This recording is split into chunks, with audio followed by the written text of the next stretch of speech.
that you haven't seen before. And maybe you're thinking, there's been a revival amongst the young adults of Blind River. I wish that was the case. Let's keep praying for that. But that's not what this is. I think spread throughout the room here this morning are I don't know, maybe 15 of you or so, belonging to a group that's been spending a few weeks out at Galilean. And I don't know much more about you than that, but I know that this same group was here, I think, 2 years ago, helping to build this place. Or you were here for a time. I don't know what you did. It's probably that thing that went wrong that we needed to correct, eh? Right? No. But I remember you coming and contributing, and it's great to have you back. I'm sure the young people aren't the same. Maybe some of the leaders are the same from that time. But it's great that you're here to worship with us. And just to kind of see the finished product if you were here last time. And I'd like to give somebody, a spokesperson here, I don't know who you are, an opportunity, if you don't mind being called on the spur of the moment, just to kind of introduce yourself, share with us who you are and why you're here. Yeah, come on up and use the mic here.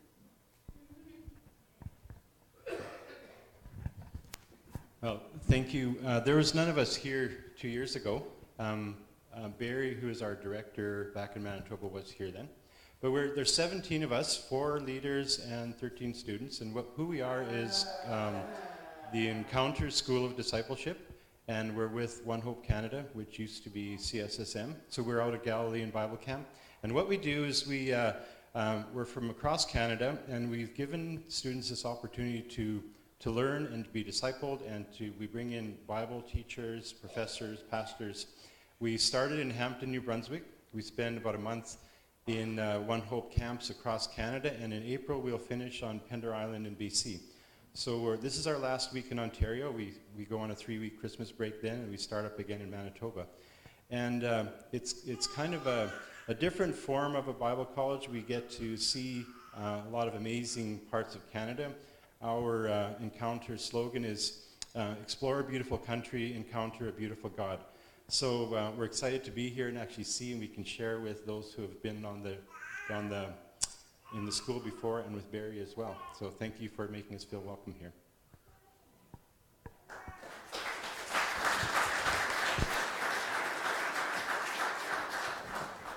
And I know the group ministered to our youth group a couple Fridays ago, and I heard great things about that. So stand up if you're a part of that group, just so we can see who you are. Show us your pretty faces.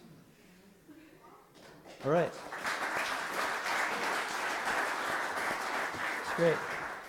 We pray God really blesses you throughout the rest of your trip, and this really is a transformational experience. I heard one of you's an English guy. We heard about this at prayer meeting, for those who are at prayer meeting, that one of you was really excited to shovel snow already. Which one was that? Who's the English guy? Stand up. All right. When Patty had shared that, I thought, but it hasn't snowed yet. What has he been shoveling? Well, was it about this much snow? Yeah, okay. But I guess that's maybe exciting to an English guy. So, hey, that's great. We're happy that you're with us, and pray God's blessing on you as he leads you from our area across the country. We're going to let our Sunday school kids head back to their class at this point. And as they're going, I'd invite you to turn into your Bible, the text that we'll be spending a bit of time in this morning. It's from a book called Hebrews, the book of Hebrews, closer to the end of the Bible. For those of you who don't have your own, there might be a brown covered Bible underneath the seat in front of you. Feel free to grab that. And if you grab that chair Bible, that's page 846.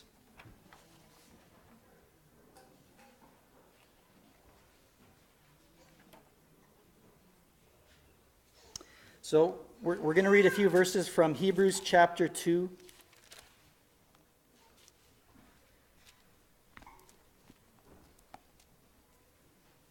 When we think of the Christmas story, we normally think of the Gospels, right? Matthew, we don't have it Mark, but Luke, John. But the Christmas story is told throughout the New Testament, kind of in some different ways, from some different angles. And this is one of those occasions where really we have kind of a telling of the Christmas story here. Hebrews chapter 2, I'll start in verse 10, and we'll read through verse 18. In bringing many sons and daughters to glory, it was fitting that God, for whom and through whom everything exists, should make the pioneer of their salvation perfect through what he suffered. Both the one who makes people holy and those who are made holy are of the same family. So Jesus is not ashamed to call them brothers and sisters. He says, I will declare your name to my brothers and sisters. In the assembly I will sing your praises. And again, and these are quotations from the Old Testament, I will put my trust in you. And again he says, here am I and the children God has given me.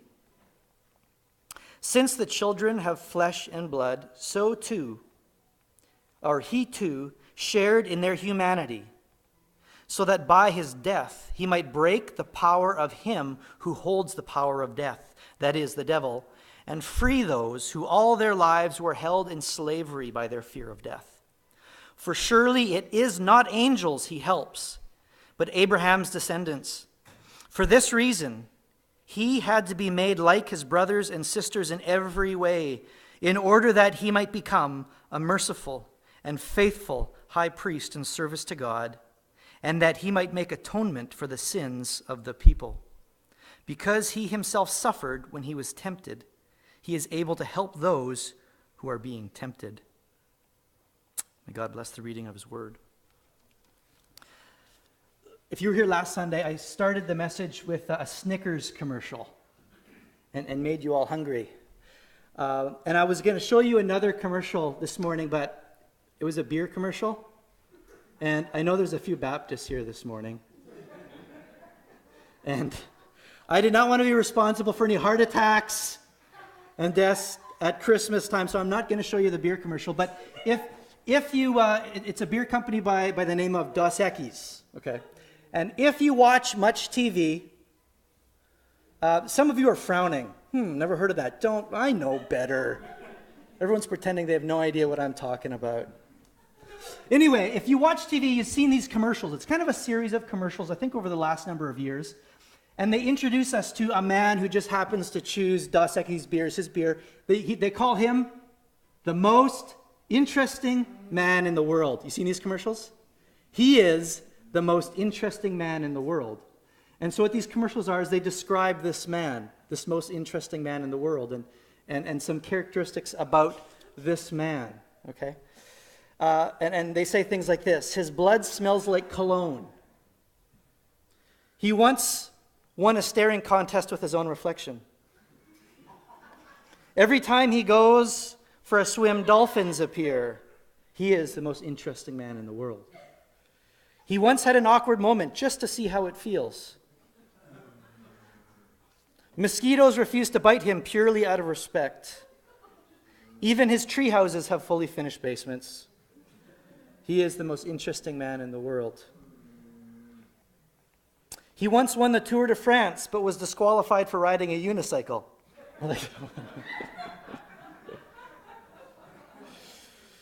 Therapists open up to him. On and on it goes. He is the most interesting man in the world.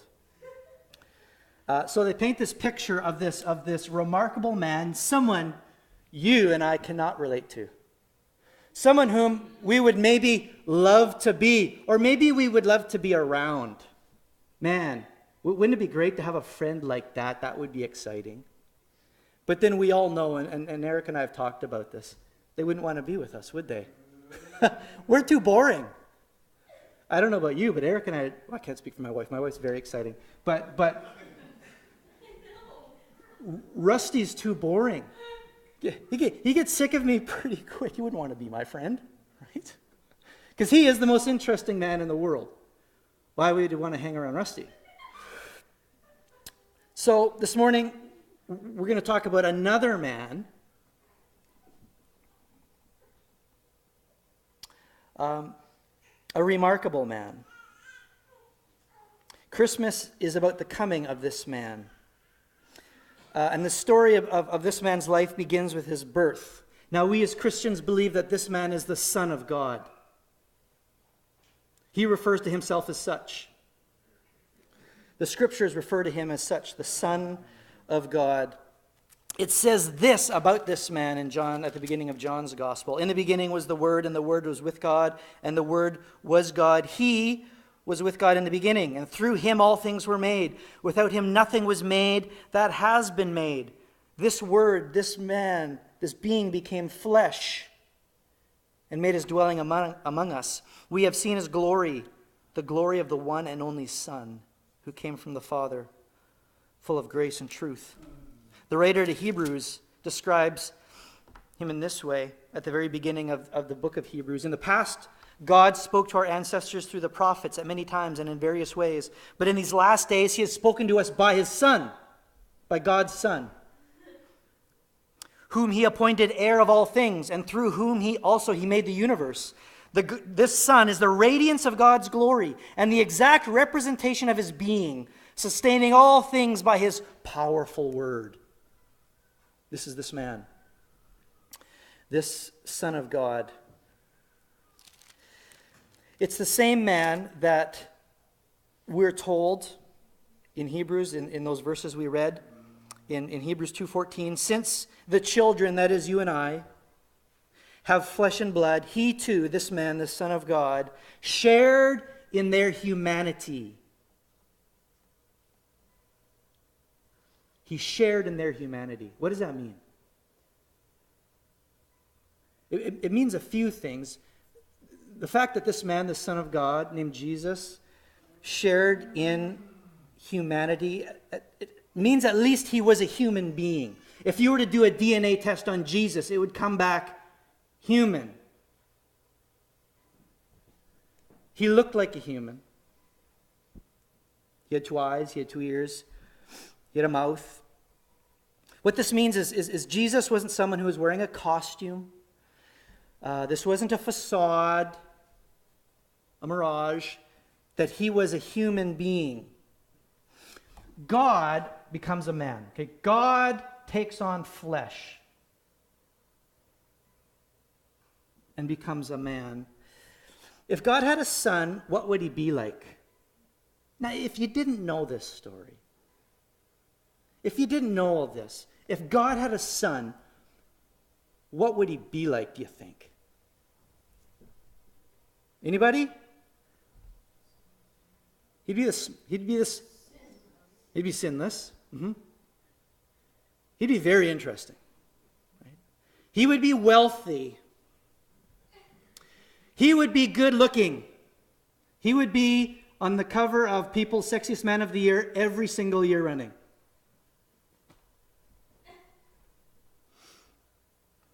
He would go to the best school, the best boarding school, the best university, Ivy League. He'd get the best job, hold the highest positions. He'd have the prettiest wife. He'd never get sick.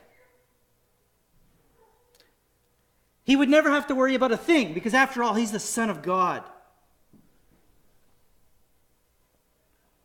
What would his birth be like?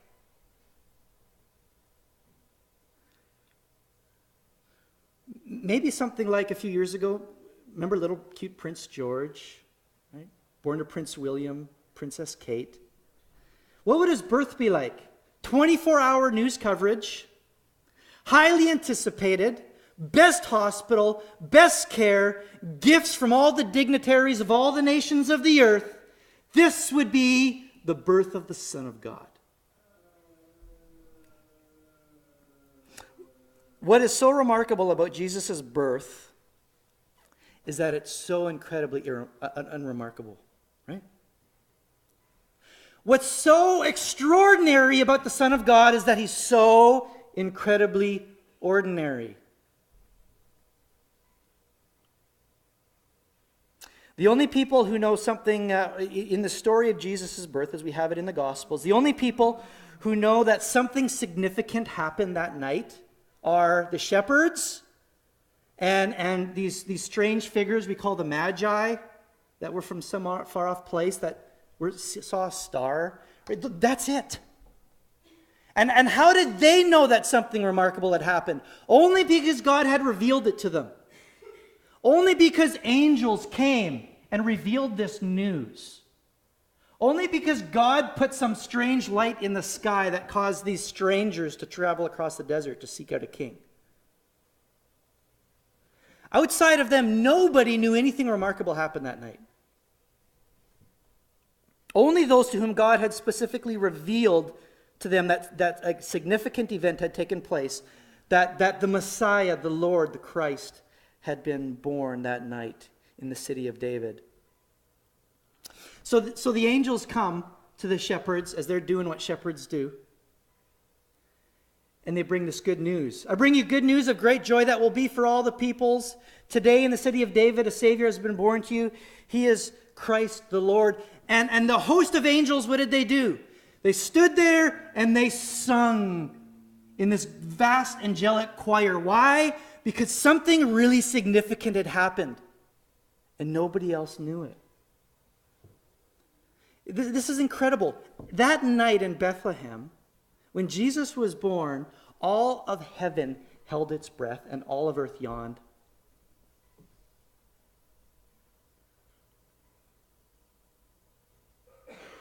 Those shepherds who had received the good news, they went and they found this boy and they worshiped him. And then the Bible tells us that joyfully they went and they spread the news, and people were amazed at what they heard. And I wonder how that went down. We don't hear what those people did. But it seems like it just totally fizzled out. Any excitement totally fizzled out. So the shepherds, they go and they find their friends, their family. You wouldn't believe what happened. These angels came. You would not believe what they said. We went to the place they told us. It was just as they had said. This little boy, the Son of God, we worshiped him. You got to come see him. I'm sure some people came. Wouldn't you? I'm sure some people came. And I'm sure they were so surprised when they reached the address they reached and saw what they saw. I pictured it differently.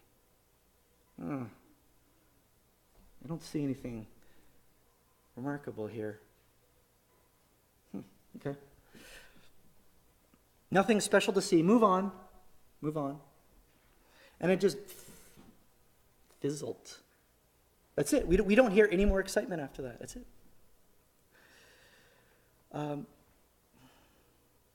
What does it mean that Jesus shared our humanity? It means he was a human being. But it means more than that he was a human being. It means that Jesus experienced the breadth of human experience. The breadth of human emotion. He experienced it all. This is what the writer of Hebrews said. It says in verse 17, for this reason he, Jesus, had to be made like his brothers, sisters in what? In every way. In every way. So does it mean he had 2 eyes, 2 ears, and a nose just like you do? Yes. But it means more than that. It means he had to be made like you so that in his life he would experience human experience. The things you experience. He would know the emotions that you know. He would know the temptations that tempt you. Paul puts it this way in Philippians chapter 2. It says Jesus emptied himself. He did not cling to what was his as God, but he emptied himself and took the form of a servant. What does that mean that Jesus emptied himself? It means he used none of his divinity to his own advantage, to escape humanity, to escape humanness. He used none of it. It means he wasn't spared any of our experiences. That's what it means that he emptied himself and took the form of a servant. He wasn't spared any of our experiences. And so, that's extraordinary. He is the most extraordinarily ordinary man in the world because he excelled at being average.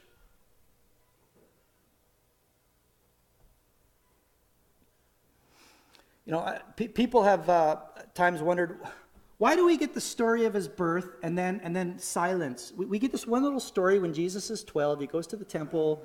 Other than that little tidbit, we don't hear about the guy until he's 30 again. What is he doing? You know, is it just like one of these guys whose rich daddy sets up a trust fund? When you turn 30, it's yours? You just got to bide your time, mature a little bit?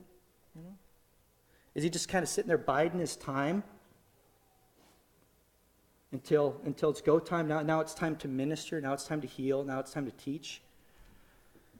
Why silence for 30 years? He wasn't just waiting. He wasn't biding his time until he could do what he came to do. He was doing what he came to do during those 30 years. He was experiencing all of human experience and emotion. He was being a common, average, ordinary human being. That's what he was doing.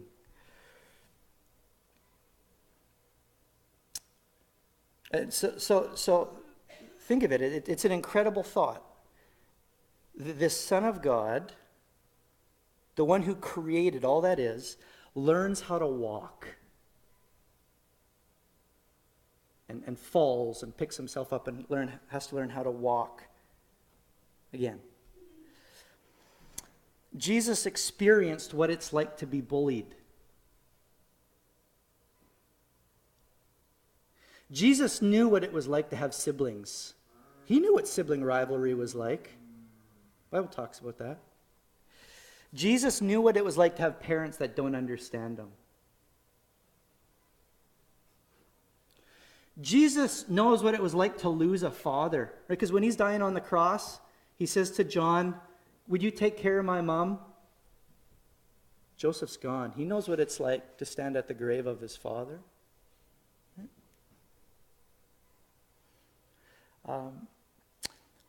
Jesus experienced disappointments.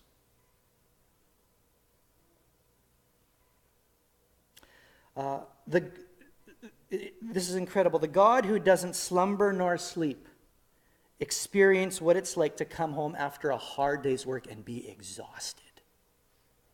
And to fall into bed exhausted. Do you know that feeling?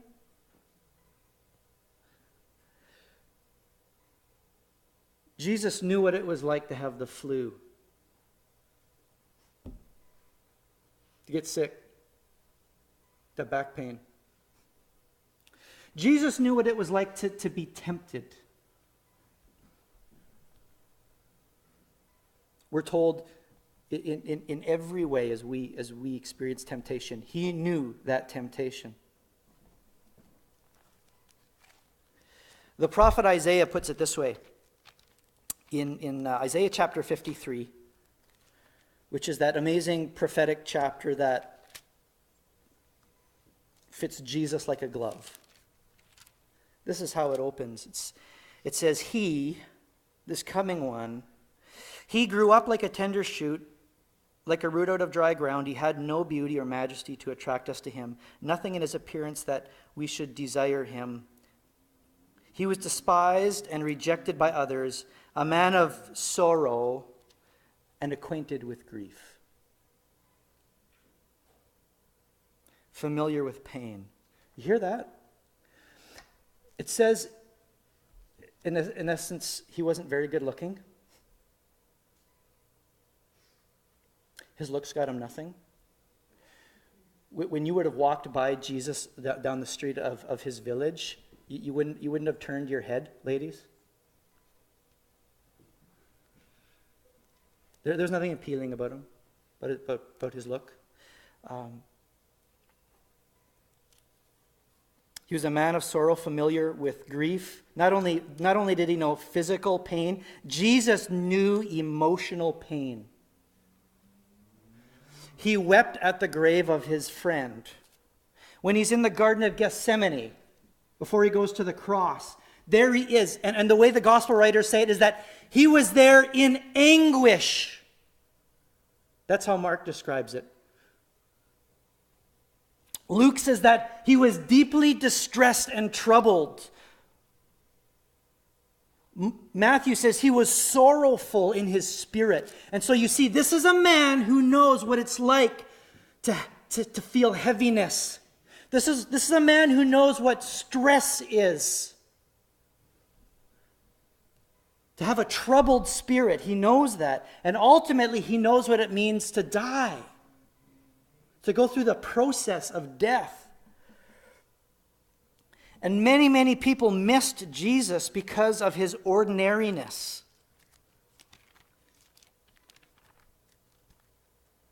This is what it says in Matthew chapter 13. 55, the 57 here. He was doing his ministry in his home area there in Galilee.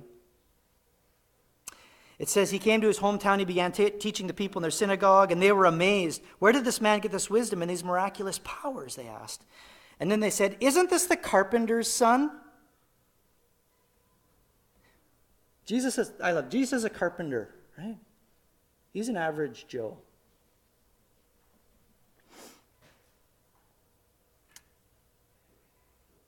Isn't this the carpenter's son? Isn't his mother's name Mary, and aren't his brothers James, Joseph, Simon, and Judas? Aren't all his sisters with us? Where then did this man get all these things? And they took offense at him, right? This is just Jesus. Like, I taught him in 4th grade. He was an okay student. He was really kind. But I taught the guy in 4th grade. I mean, the guy put the cabinets in my kitchen. We've been over to his house for dinner. He's just a guy. A good man, but a man. And they couldn't believe, they couldn't see, because he was so incredibly ordinary. So when the writer of Hebrews said that he too shared their humanity, this is what it means. He knows, he's learning what it's like. He learned what it's like to be human in its fullness. Right? He experienced and he embraced it all. He didn't just dabble in it for a time. You know, I think I've shared this story before, but for those of you who weren't there, when I was at Providence College a number of years ago, November in Winnipeg can be cold. You guys will find out. Suckers. Who's going to Manitoba? Who wrote this schedule? Manitoba in January? Are you guys crazy? I'm kidding, English guy. It's great. It's great. It's great. Cold is awesome. Anyway, so they had this event at Providence, right? Experience what it's like to be homeless. Oh, that sounds cool. I don't know what it's like to be homeless. I've always had a warm bed and a meal put in front of me. That would be kind of fun. So a few of us signed up, and I think we drove our car into Winnipeg, downtown Winnipeg, Portage in Maine, and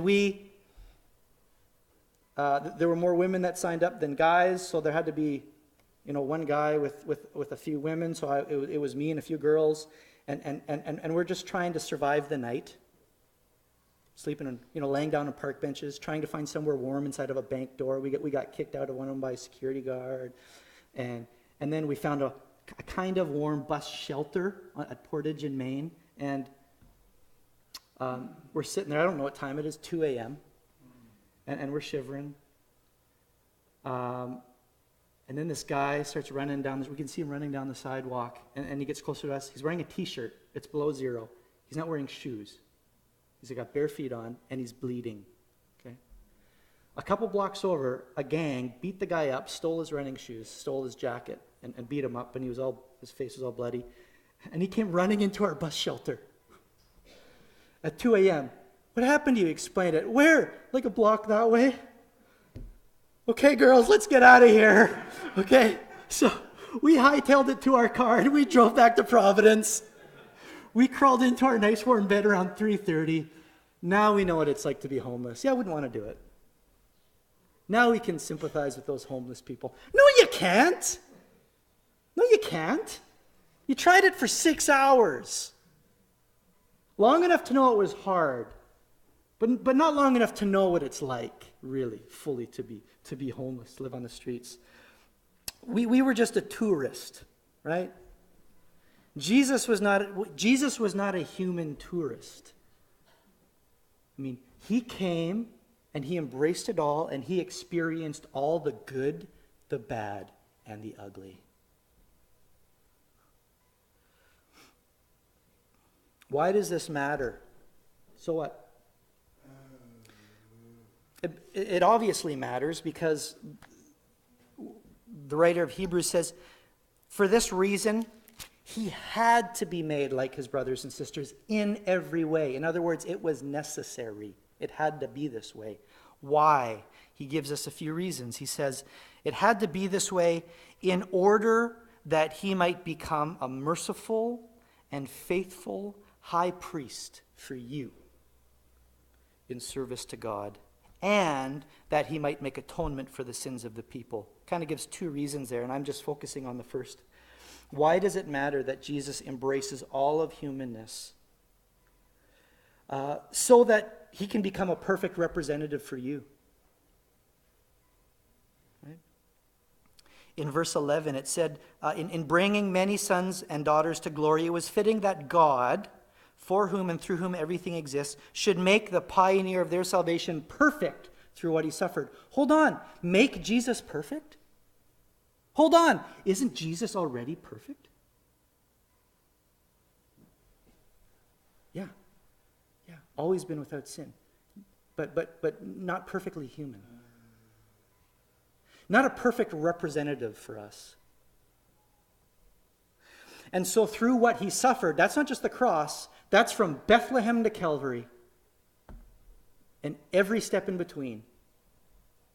He suffered humanity. He suffered humanness so that he could be the pioneer of our salvation, so that he could be a perfect representative for weak, sick, broken, needy, tempted, and failing people. He had to be made a perfect representative before he could be a perfect Savior.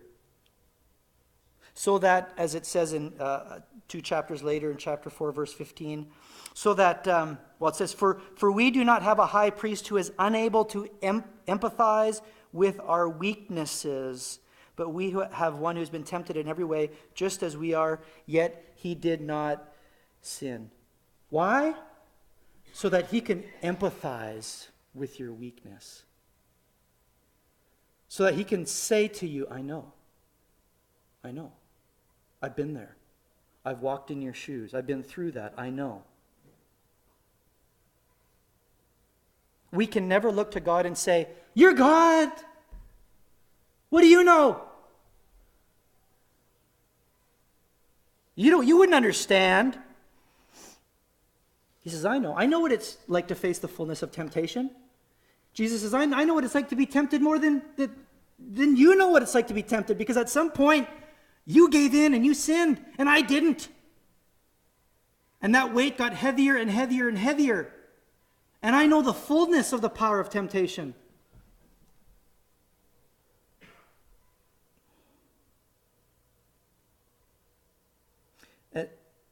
He's a perfectly merciful and faithful high priest for us. Better than Rusty is. Because, some of you talk to me about your life, you talk to me about your family, and you see this blank look over my eyes. Oh. And if I were to say, I know what you're talking about, I'd be lying. Right? I don't know. No, I don't know what that's like. I can try to help you. But I don't have perfect insight. I don't have perfect knowledge. I haven't been there. But Jesus has been there. Right? And that makes him a merciful and faithful high priest. Because he's experienced it himself. So wherever you are today and wherever you're going to be tomorrow, God has already been there. Isn't that nice to know that? Like that when you worship God and when you're having to trust God, having to trust his word with your very life. I mean, that's a big deal to give somebody your life and just to trust their word, to trust their advice. Isn't it nice to know that wherever you are today and wherever you're going to be tomorrow, God has already been there?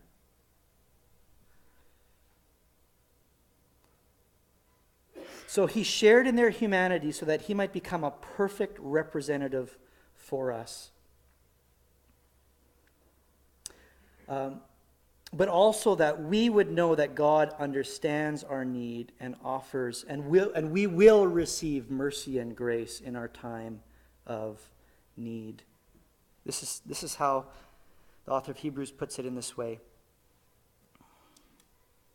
Therefore, since we have a great high priest who has ascended into heaven, Jesus, the Son of God, let us hold firmly to the faith we profess. It means we can hold on to our faith. We can totally obey his word because he can be trusted completely with everything. Because you can only trust someone if you feel that they know you and they know your need. You can only trust them with that if you feel that they know. And they will respond to your need and give you what you need. They will meet that need. They will handle you with care. You need to know that before you can trust someone. And so he says, you can hold firmly to your faith because your great high priest, Jesus, shared your humanity. Isn't that why we lack trust in our politicians so much? These people who are supposed to represent us, make good decisions on our behalf, right? What do they know? Born with a silver spoon in their mouth?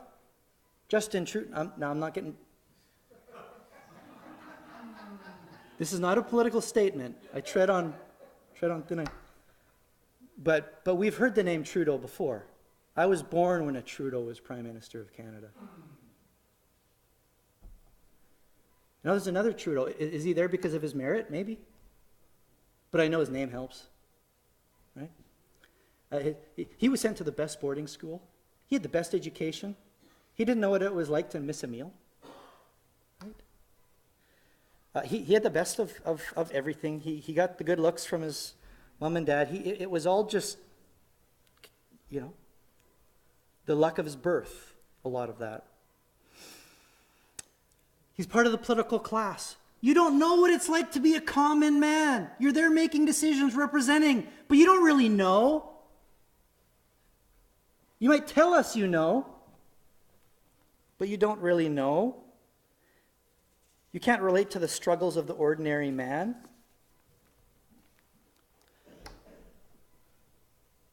But we don't feel that way towards Jesus because he was an ordinary man. And he experienced all we experienced.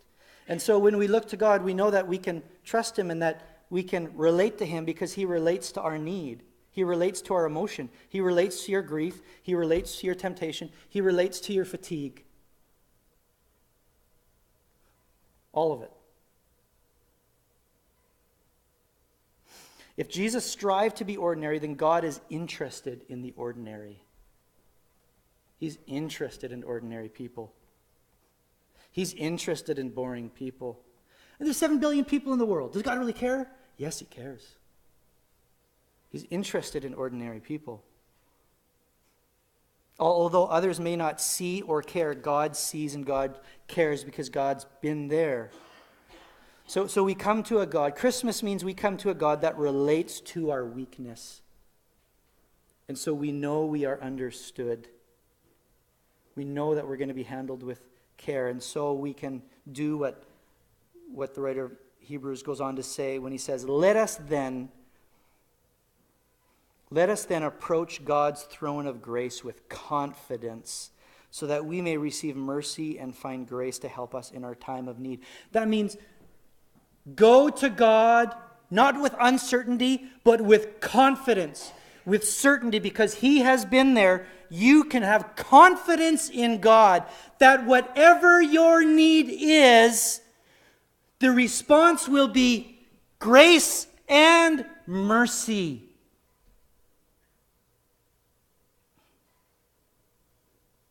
God is a God we can run to in any situation and find refuge in. That's what Christmas means.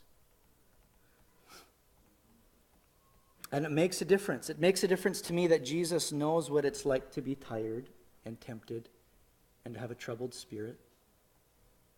It makes a difference to me. He knows. I can trust him. He will meet my need. And so we can draw near to God because he has drawn near to us in Jesus Christ. Right? That's what the name Emmanuel means. God with us. God has actually drawn near to us and has come to be with us. Not a God who dictates from on high. This is how you get out of the hole. Do this and this and this. No, we have a God who comes into the hole with us.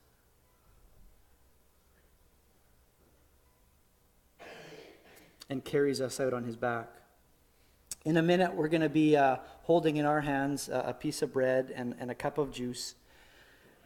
And it represents what? His flesh and his blood. Right? It's a reminder for us as we take this bread, which represents his broken body, and the cup, which represents his shed blood. It's a reminder that just as we are flesh and blood, so Jesus too is flesh and blood. It's a reminder that he shared fully in our humanity. Now, some Christians believe it actually becomes his body and blood. Like somehow in some physical way, it's actually his body and it's actually his blood. And we don't believe that it physically turns into his body or to his blood. But we do believe that it is a very important symbol and a reminder that God is with us. God is with us in our pain. God is with us in our need. God is with us in our temptation. That's what the cup and the bread mean. That he is present in our lives, in the lives of those who have repented of their sins and put their faith in him as Lord. God is with us. And so as we take the bread to begin with, we'll just have a time of reflection and prayer. And I want to ask you, what need do you have right now? What's going on? What weakness? Let us approach God's throne of grace with confidence so that we may receive mercy and find grace to help us in our time of need. Dan, do you want to join me, Dave?